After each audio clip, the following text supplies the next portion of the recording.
అందరికీ నమస్కారం అండి. పొడి మసాలా మరమరాల మిక్సర్ తయారీ విధానం చూద్దామండి. ఇలా ఇంట్లో చేసుకోండి. ఆరోగ్యకరమైన టీ టైమ్ స్నాక్. దీనిలో ఫైబర్, ప్రోటీన్ వంటి ముఖ్యమైన పోషకాలతో సమృద్ధిగా ఉండే ఈ మరమరాల మిక్సర్కి కావలసిన పదార్థాలు తయారీ విధానం చూద్దాం. మిక్సీ జార్ తీసుకుని 3 టేబుల్ స్పూన్లు వేయించిన శనగపప్పు, మన కారానికి కావలసినన్ని పచ్చిమిరపకాయలు, 1 ఇంచ్ పొట్టు తీసిన అల్లం ముక్కలు, 1 రెమ్మ కరివేపాకు, మన దగ్గర పచ్చి మామిడికాయ ఉంటే దానిలో సగం ముక్కలు, లేదంటే నిమ్మరసం,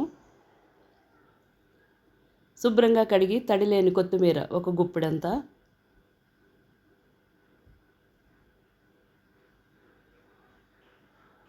ఒక పావు టీ స్పూన్ ఇంగువ,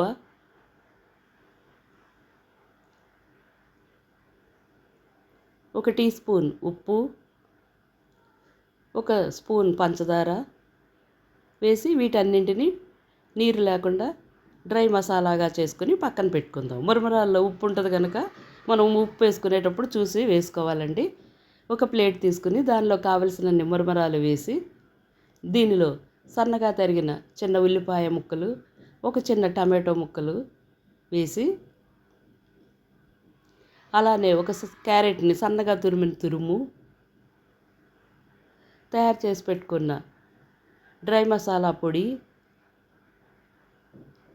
మొత్తం వేసి మరమరాలకి ఉల్లి, టమాటో ఈ పొడి మసాలా బాగా పట్టేలాగా క్రష్ చేస్తూ కలుపుకుందాం.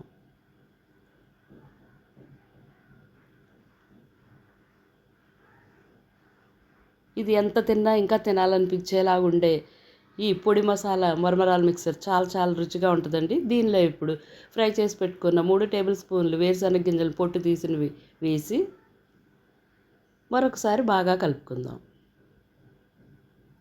ఇలా బాగా కలిపిన దాన్ని ఇప్పుడు ఒక సర్వింగ్ ప్లేట్లోకి తీసుకుందాం. కళ్ళు మూసి కళ్ళు తెరిచేలాగా తయారైన పొడి మసాలా మిక్సర్ మరమరాల మిక్సర్ తయారైపోయిందండి. ఇప్పుడు దీనిలో సన్న కారపూస, అలాగే మసాలా ఫ్రైడ్ చనాదాలు కూడా వేసుకుని సర్వ్ చేస్తే పిల్లల దగ్గర నుంచి పెద్దోళ్ళ వరకు చాలా ఇష్టంగా తినే టీ టైమ్ స్నాక్ అండి ఇది. చాలా చాలా బాగుండి మంచి పోషకాలు కూడా ఉంటాయి. అప్పుడప్పుడు తయారు చేసుకు తినొచ్చండి. ఈ పొడి మసాలా మరమరాల మిక్సర్ మీకు నచ్చినట్లయితే ఒక లైక్, ఒక కామెంట్ మీ ఫ్రెండ్స్, ఫ్యామిలీ మెంబర్స్కి షేర్ చేయండి.